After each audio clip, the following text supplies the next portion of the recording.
कल मुझे एक घर से कॉल आया। ओनर थोड़ा परेशान था। बोला भाई आरओ नया लगवाया है लेकिन पानी पीने के बाद थकान और वीकनेस सी लग रही है। यहीं से पूरी कहानी शुरू होती है। मैंने पूछा आरओ नया है, सर्विस भी टाइम से करवाते हो? उन्होंने बोला हाँ आरओ भी नया है, सर्विस भी टाइम पे होती है।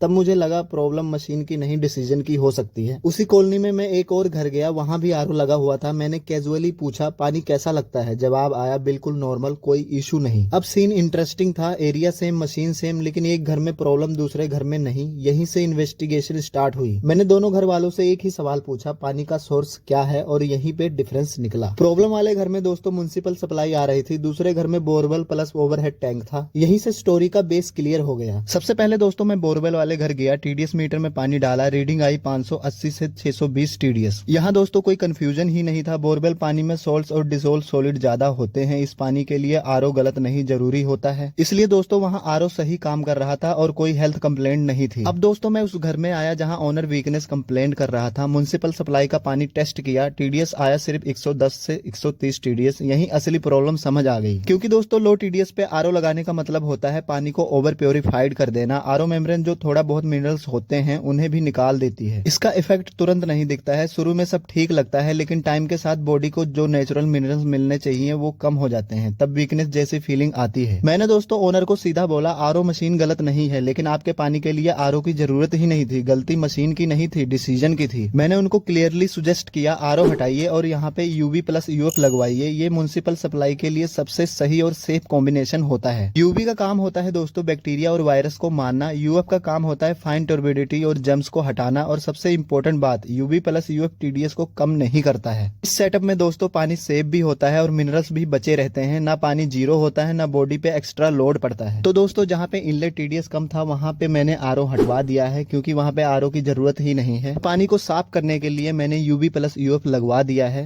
क्योंकि उस घर के लिए बिल्कुल बेस्ट है। क्योंकि दोस्तों यूवी का काम है बैक्टीरिया और वायरस को मारना और यूएफ का काम होता है फाइन टर्बिडिटी और जर्म्स को हटाना, और दोनों काम वहां पे इजिली हो जाएगा। यूवी प्लस यूएफ लगाने के कुछ दिन बाद उनका फोन आया। उन्होंने खुद बोला अब पानी पीने के बाद बिल्कुल नॉर्मल फील होता है। यहीं पे स्टोरी का रिजल्ट मिल गया। इस एक इंसिडेंट से एक बात क्लियर हो जाती है, हर घर का पानी अलग होता है, इसलिए हर घर का सोल्यूशन भी अलग होता है। रूल याद रखो दोस्तों, हाई टीडीएस जहाँ पे होता है वो बोरवेल का पानी हो सकता है। बोरवेल वाले पानी का दोस्तों टीडीएस हाई होता है। अगर दोस्तों फिर भी समझ ना आए तो टीडीएस मीटर से अपना पानी चेक करवा ले। अगर टीडीएस बहुत ही कम है तो वहाँ पे आरओ नहीं लगेगा। वहाँ पे दोस्तों एक अच्छा सा प्योरीफायर लगवा सकते हो, जैसे मैंने आपको बोला यूवी प्लस यूएफ लगवा सकते हो। जहाँ पे दोस्तों लो टीडीएस होता है वो म्युनिसिपल का पानी हो सकता है। अगर आपको फिर भी कंफ्यूजन है तो आप टीडीएस मीटर से चेक करवा लीजिए। अगर दोस्तों टीडीएस कम या ज्यादा है तो आप खुद डिसाइड कर सकते हो, क्योंकि मैंने आपको क्लियरली बता दिया है जहाँ पे टीडीएस ज्यादा होता है वहाँ पे आरओ जरूरी होता है, जहाँ पे टीडीएस बिल्कुल कम होता है वहाँ पे प्योरीफायर जरूरी होता है। आरओ प्योरीफायर और यूवी प्योरीफायर बिल्कुल अलग होता है। आरओ दोस्तों वहाँ पे यूज होता है जहाँ पे टीडीएस 500 प्लस होता है, और यूवी प्योरीफायर वहाँ पे यूज होता है जहाँ पे 500 से नीचे टीडीएस होता है। डिसीजन दोस्तों इमोशनल नहीं टेक्निकल होना चाहिए। मार्केट में अक्सर बिना टेस्ट के ही बोला जाता है आरओ ही बेस्ट है। कस्टमर डर जाता है और गलत जगह आरओ लगवा लेता है। याद रखना दोस्तों, आरओ गलत मशीन नहीं है, गलत पानी पे आरओ गलत हो जाता है। और दोस्तों जहाँ पे आरओ की जरूरत नहीं है वहाँ पे यूवी प्लस यूएफ ही बेस्ट सोल्यूशन होता है। डिसीजन दोस्तों हमेशा टीडीएस के हिसाब से लो। तो आज के लिए दोस्तों बस इतना ही। उम्मीद करता हूँ आपको बिल्कुल समझ आ गया होगा। वीडियो अच्छी लगे तो लाइक करना और चैनल को सब्सक्राइब जरूर करें। मिलते हैं दोस्तों किसी नेक्स्ट वीडियो में जो पानी से जुड़ी हो। धन्यवाद दोस्तों।